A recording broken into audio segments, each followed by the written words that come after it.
Herkese salam. Bugün sizler için bloktan sonraki ilk 3 günümü vlogladım.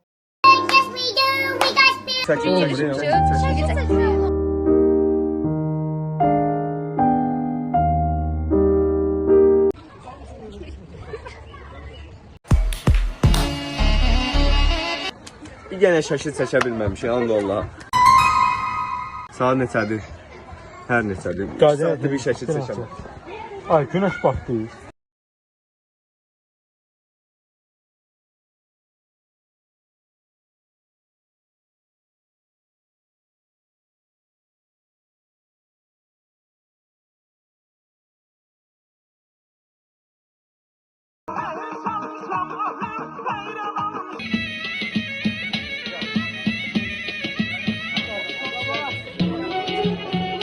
Opsiyonel hazırlıklar gelir burada.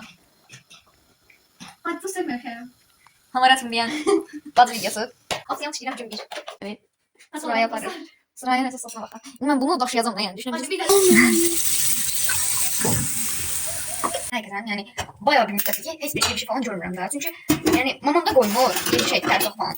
Ama yani hakikaten özüm də bir görmürdüm də. Yani çünkü bilirdim ki nəsə hazırlığım olmuram. Yine heç nə yoxsa ona görə də qablar yuyuram. Dizdən qab yuyuram. Bunu da çəkib paylaşıram ki yani bilinsin, duyulsun. Hakikaten yani böyle yaxşı hissətdir. Allah yorulur adam. Belə işlər biraz adamın başını rahatladırır. Yani her gün eləmərəm ama bir gündə yani bir dəfə eləmək olar da. Daima eləmək olmaz. Həftədə ayda bir dəfə eləmək olar. Neyse. Belə həyat yaxşı hissət. bu meşrute girmese bizim kariyer. Atamın telefonunu. Atamın manifest.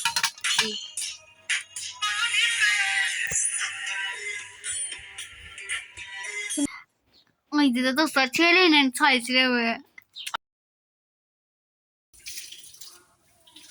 Sizin için de bir şey ne kaymışam? Topu. Bizim ağzının altında yaklaşar. Sevinç için başımızı belaya sokmak için her şey eləyir. Lapatkaya götür onları. Lapatka. Lapatka Niyaz. O boy... Ay dede sevindim ama. Dostlar bu siz Ne var? nedir? Ne var burada? Rajok. Ne var? Sakızın. Ay neyse təbii olsun qoy onu da.